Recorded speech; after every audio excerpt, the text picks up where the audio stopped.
আপনি জানেন পৃথিবীতে সবচেয়ে শক্তিশালী কারা?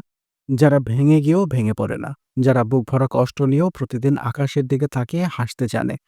ইতিহাস বলে বড়, বড় বিপ্লব, বড়, বড় পরিবর্তন সবকিছু জন্ম নিয়েছে কষ্টের ভেতর দিয়ে। একেকজন মানুষের ভেতরের কান্না ছিল, যেটা তারা পৃথিবীকে দেখাতে দেয়নি। তারা শুধু হাঁটছিল আর হাঁটতে, হাঁটতে একদিন পৌঁছে গিয়েছিল ইতিহাসের পাতায়। মানুষের মন আসলে একটা যুদ্ধক্ষেত্র। বাইরে আপনি হাসছেন, ভেতরে চলছে যুদ্ধ। আত্মবিশ্বাস আর হতাশার টানাপোড়েন।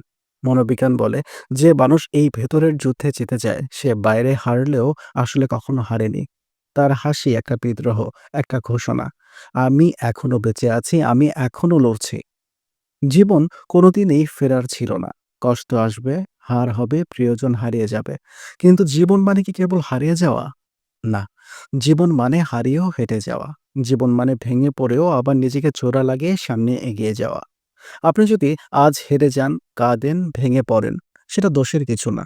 দোষ হবে তখন যদি আপনি নিজেকে হারিয়ে ফেলেন। মনে রাখবেন, কষ্ট আপনাকে ভাঙবে। কিন্তু যদি আপনি ঠিক করেন হাসবেন, তাহলে আপনি কষ্টকেও জয় করবেন। কারণ কষ্টের পরেও যারা হাসে তাদের সামনে কোনো কিছুই বেশিদিন টিকতে পারে না। আপনিও পারবেন। আজ হয়তো রাতের আকাশ কালো, কিন্তু কাল সকাল হবে।